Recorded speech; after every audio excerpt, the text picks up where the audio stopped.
میرا نام شیزا ہے۔ میری ماں اس دنیا کی سب سے عجیب و غریب عورت تھی۔ ان کے لیے یہی الفاظ بولنا مناسب لگ رہا ہے، کیونکہ ساری زندگی مجھے ان کی کسی حرکت کی سمجھ نہ آ سکی، اور جب سمجھ آئی تب تک بہت دیر ہو چکی تھی۔ میری اماں اور ابا میں تو ہر روز جھگڑا ہوتا تھا۔ میری امی کے باپ نے ابا کے بھائی کا قتل کر دیا تھا، اور پھر میرے ابا کی امی کے آپس میں شادی کروا دی گئی۔ یہ جرگے کا فیصلہ تھا۔ اس رشتے سے نہ میری امی راضی تھی اور نہ میرے ابا، دونوں کا یہی حساب تھا۔ ہمیشہ آپس میں لڑتے رہے۔ مجھے میری نانی اماں بتاتی ہیں کہ مجھ سے پہلے میری اماں کو 2 دفعہ حمل ہوا تھا، لیکن وہ اپنا حمل خود ہی ختم کروا دیتی تھیں۔ وہ کہتی تھیں کہ اس شخص کا وارث میں پیدا نہیں کروں گی، یہ ہمارا خاندانی دشمن ہے اور اس کی وجہ سے میری زندگی برباد ہو کر رہ گئی ہے۔ میری دادی بتاتی ہیں کہ جب میں پیدا ہونے والی تھی تب بھی میری ماں نے حمل ختم کرانے کی کوشش کی تھی، لیکن میرا اس دنیا میں آنا لکھا تھا، اسی لیے میں آ گئی۔ جب میری ماں کی کوکھ میں میں تھی تو وہ جان بوجھ کر ایسے کام کرتی کہ جس سے اس کا حمل ضائع ہو جائے۔ کبھی کبھار بھاری شے اٹھا کر ادھر سے ادھر رکھنے لگتی تو کبھی الٹی سیدھی دوائیاں لیتی، کبھی 2 گھنٹے تک سیڑھیاں چڑھتی رہی تھی اور زور زور سے بھاگتی۔ یعنی اس نے ہر وہ کوشش کر لی کہ جس سے ایک عورت کا حمل ضائع ہو سکتا ہے، لیکن جو قسمت میں لکھا ہو اس کو آخر کون روک سکتا ہے؟ جس کی جتنی سانسیں لکھی گئی ہیں وہ تو لینی ہے۔ اس لیے میں پیدا ہو گئی، پر جیسے ہی میری ماں نے میری صورت دیکھی اس نے مجھے گلے سے لگا لیا اور وہ مجھے سب سے چھپا کر رکھنے لگی، اتنا کہ مجھے میرے ابا سے بھی چھپاتی، میری نانی سے بھی چھپاتی۔ میری نانی نے یہ بات مجھے تب بتائی جب میری عمر 11 سال تھی۔ اس کے بعد میری نانی اس دنیا سے چلی گئیں۔ اب میری عمر 16 سال ہے۔ میرے بابا میری اماں پر بالکل بھروسہ نہیں کرتے اور کہتے ہیں کہ یہ ایک بدکردار عورت ہے، اس لیے ہمارے گھر کا ماحول بہت سخت ہے۔ میں ہر وقت ایک بڑا سا حجاب پہن کر رکھتی ہوں، باہر آتے جاتے ہی نہیں بلکہ مجھے گھر میں بھی وہ حجاب پہننا پڑتا ہے۔ بابا نے حکم دیا تھا کہ میں اسلامی طریقے سے پردہ کروں اور اپنے آپ کو سنبھال کر رکھوں، لیکن بابا اتنا غصہ نہیں کرتے جتنی میری امی اس معاملے میں سخت ہیں۔ ایک دن میرے بابا کی نوکری کسی دوسرے شہر لگ گئی۔ انہوں نے کہا کہ وہ ہفتے میں صرف 1-2 دن آیا کریں گے۔ میری ماں بولی کہ 1 دن بھی نہ آؤ تو تمہاری بڑی مہربانی ہوگی۔ بابا کو یہ بات بہت بری لگی۔ وہ میری ماں سے جھگڑا کرنے لگے اور کہا کہ میں تو آؤں گا ہی نہیں، اور وہ سچ میں 2-3 ہفتے ہمارے گھر نہیں آئے۔ میں اپنی امی کے کمرے میں آئی اور ان کو کہا کہ بابا جانے کہاں ہیں، آپ ان کو فون کیوں نہیں کرتی؟ امی نے کہا کہ اپنے بابا کی فکر کرنا چھوڑ دو اور تیار ہو جاؤ، ہم لوگ بازار جا رہے ہیں۔ ہم بازار کے لیے روانہ ہو گئے۔ امی تو مجھے اس بازار میں لے کر جا رہی تھی جہاں ہم آج تک نہیں گئے تھے، کیونکہ وہ رئیس لوگوں کا بازار تھا۔ وہاں پر تو ایک جوڑا بھی 80,000 روپے کا تھا۔ اس کے باہر سے بھی ہم کافی دفعہ رشک سے گزرے تھے۔ بڑی بڑی دکانوں میں پتلوں کے اوپر ایسے پیارے پیارے اور مہنگے سوٹ کھڑے نظر آتے تھے کہ دل کرتا تھا کہ سارے ہی لے لیں، پر ہماری اوقات تو وہاں سے کپڑے کا ایک ذرا سا ٹکڑا لینے کی بھی نہ تھی۔ میری اپنی اماں سے بہت ڈرتی تھی۔ انہوں نے آج تک مجھ پر ہاتھ تو نہ اٹھایا تھا، لیکن ان کی آنکھیں ہی کافی تھیں۔ وہ غصے سے میری طرف دیکھتی تو میری روح فنا ہو جاتی تھی۔ میں ان سے یہ سوال تو نہیں کر سکتی تھی کہ ہم اس بازار میں کیوں جا رہے ہیں، شاید وہ بس چیزیں دیکھنے کے لیے جا رہی تھیں، لیکن اس سے پہلے تو امی مجھے کبھی اس بازار میں چیزیں دکھانے کو بھی نہ لے کر گئی تھیں۔ بہرحال میں ان کے ساتھ چپ چاپ چلتی گئی اور ہم ایک بڑی سی دکان میں چلے گئے۔ میری ماں نے مجھے اتنا کہا کہ چپ چاپ بیٹھی رہنا اس دکان میں۔ ایک طرف بزرگ بیٹھا تھا، اس نے اپنے پیچھے بہت سے پیروں فقیروں کی تصویریں لگا رکھی تھیں۔ اس وقت بھی وہ کچھ پڑھ رہا تھا اور آنکھیں اس نے بھی جھکائی ہوئی تھیں۔ میری امی نے ایک ساتھ 5 سے 7 مہنگے مہنگے جوڑے نکلوا لیے اور دکان والے کو کہا کہ ایک ایک کر کے سارے لباس ہمیں دکھائے کہ کس کے ساتھ کون سا دوپٹہ ہے اور کس کے ساتھ کس طرح کی قمیض۔ ساتھ ساتھ وہ جوڑے پسند کر کے ایک طرف رکھنے لگی۔ میری ماں نے ایک ساتھ 4 جوڑے پسند کر لیے، وہ بھی صرف 15 منٹ کے اندر۔ پھر مجھ سے بھی پوچھنے لگی کہ تمہیں کون سا سوٹ پسند ہے، تو میں نے ان کی طرف ڈر کر دیکھا، جیسے میں نے کچھ بھی بولا تو وہ مجھے جان سے مار ڈالیں گی۔ میری ماں نے مجھ سے پیار سے پوچھا کہ کون سا سوٹ پسند ہے، جو پسند ہے وہ سوٹ اٹھا لو۔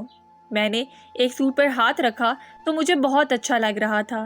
میری ماں نے وہ بھی ایک طرف رکھ دیا اور پھر مجھے کہا کہ ایک اور بھی پسند کر لو۔ میں نے دوسرا جوڑا بھی پسند تو کر لیا، لیکن دل ہی دل میں یہ سوچ رہی تھی کہ ہم ان کے پیسے کیسے ادا کریں گے۔ یہ تو ایک سوٹ بھی 30,000 کا لگتا تھا۔ اسی طرح میری ماں نے تقریباً 9-10 سوٹ نکلوا لیے اور دکان والے کو کہا کہ ان کا بل بنا دو۔ جب دکاندار ان کا بل کاغذ پر لکھ رہا تھا تو میری نظریں اس کی طرف تھیں۔ پہلے سوٹ کی قیمت اس نے 31,000 لکھی۔ میرا دل بری طرح سے دھڑک رہا تھا۔ کیا چاہتی تھی میری ماں؟ کہ ہمیں اس دکان سے بے عزت کر کے نکالا جائے اور سارا بازار ہمارا تماشا دیکھے؟ میرے ماں کے ہاتھ میں تو کوئی پرس بھی نہ تھا جس میں کچھ پیسے ہونے کا امکان ہو۔ اگر پیسے ہوتے بھی تو اتنے پیسے تو نہیں ہو سکتے تھے۔ ان کپڑوں کا مجموعی بل 1,90,000 یعنی قریباً 2 لاکھ روپے بن گیا، اور بس میں تو بے ہوش ہی ہونے والی تھی۔ جی آپ کا بل 1,90,000 بن گیا ہے۔ جب دکان والے نے ایسا کہا تو اس کے بعد امی 2 پل کے لیے کچھ بھی نہیں بولی تھیں، اور یقین کریں کہ یہ 2 پل مجھے بہت لمبے لگے تھے۔ اچھا 1,90,000؟ میری امی نے پوچھا۔ جی، دکان والے نے کہا۔ وہ بھی خوش تھا کہ صبح میں ہی اتنا بڑا آرڈر لگ گیا ہے۔ دکان میں کھڑے 2-4 اور لوگ بھی ہماری طرف متوجہ تھے۔ پیسے تو نہیں ہے ہمارے پاس۔ میری ماں نے یہ بات نہایت ہی سکون سے کہی تھی۔ دکان والے سب لوگ ہماری طرف متوجہ ہو گئے۔ یہ کیا مطلب؟ ظاہر ہے وہ بھی حیران تھے۔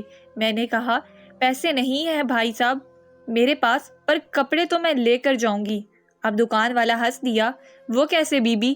میری ماں بھی مسکرائی اور اچانک سے میرا بازو پکڑ کر اس پر سے میری کہنی تک کپڑے ہٹا کر اس کا رخ ان کی طرف کر دیا اور بولی، ایسے؟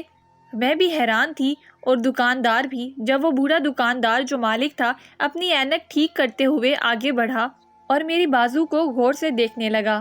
کیا یہ وہی ہے؟ اس نے حیران ہو کر پوچھا۔ وہ میرے بازو پر بنے پیدائشی نشان کو دیکھ رہا تھا۔ ہاں، یہ بالکل وہی ہے۔ آپ ضرور اس کے بارے میں جانتے ہوں گے حاجی صاحب۔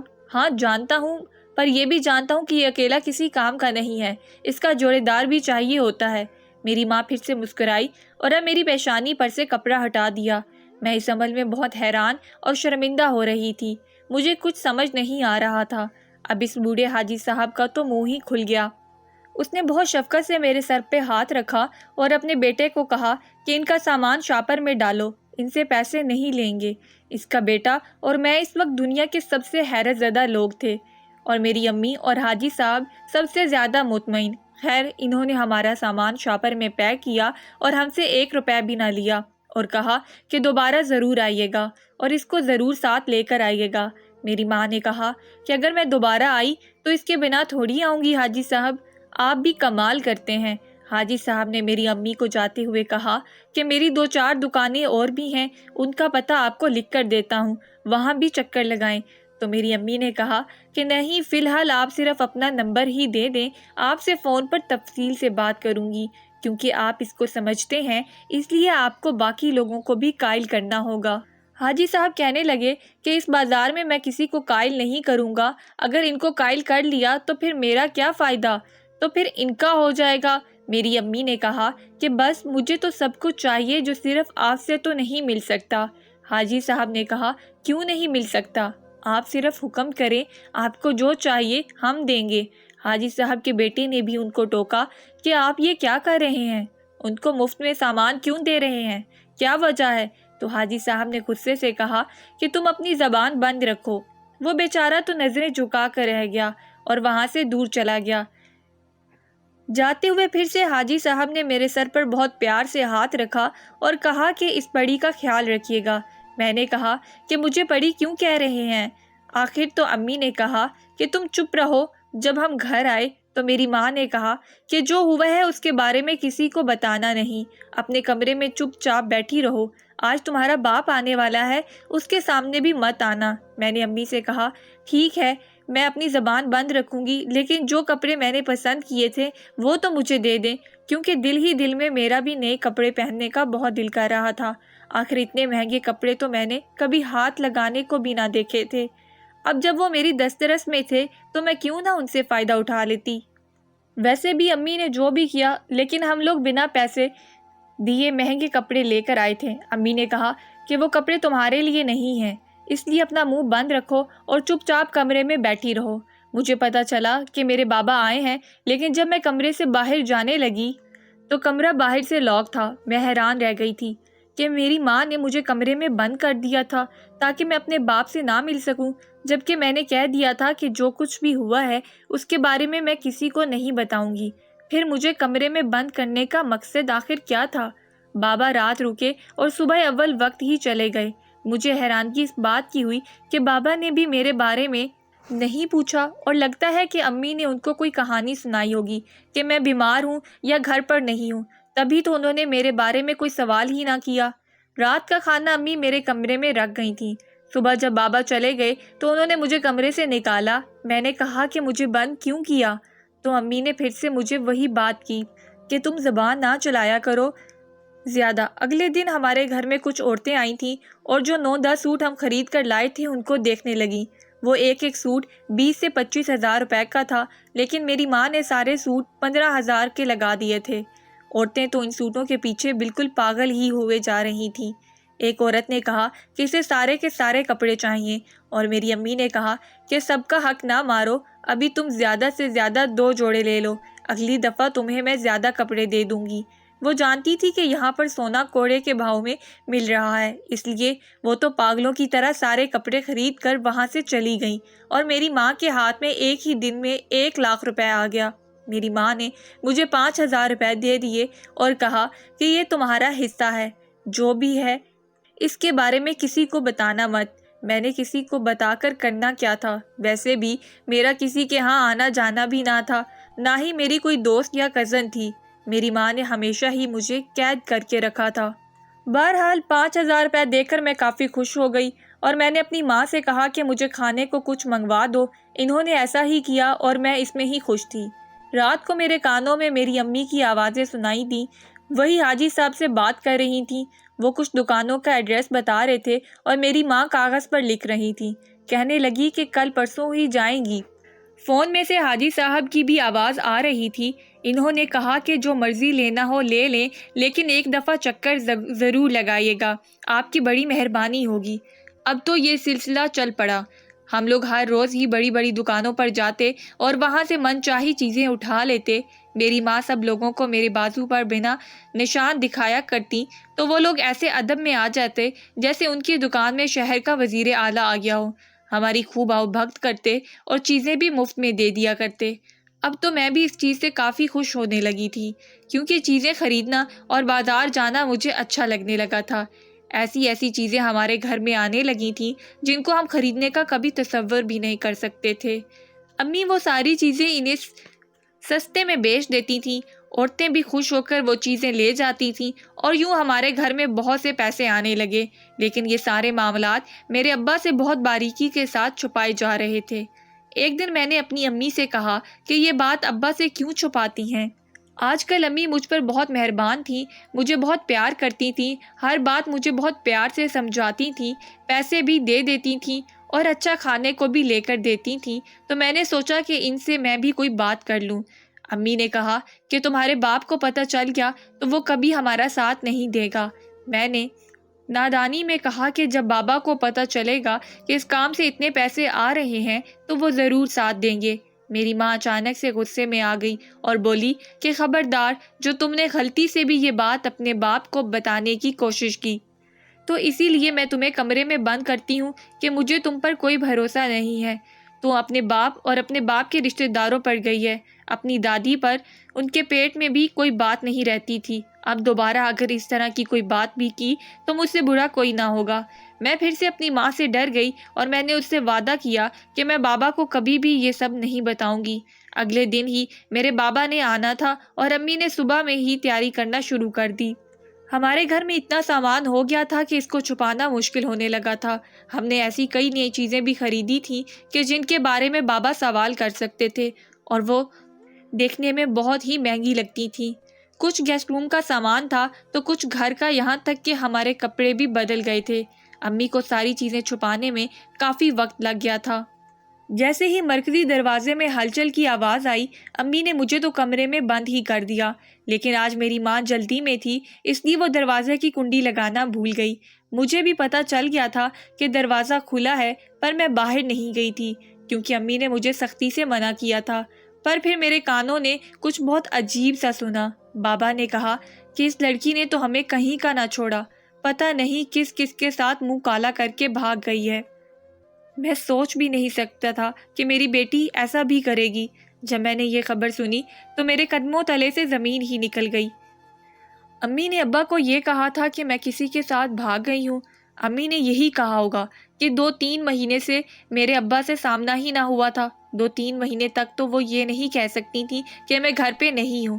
میں جانتی تھی کہ ضرور انہوں نے کوئی بڑا سا بہانہ بنایا ہوگا، لیکن اتنا گھٹیا بہانہ کہ مجھے میرے ماں باپ کی نظروں میں ہی گرا دیا۔ میں دروازہ کھول کر باہر آ گئی۔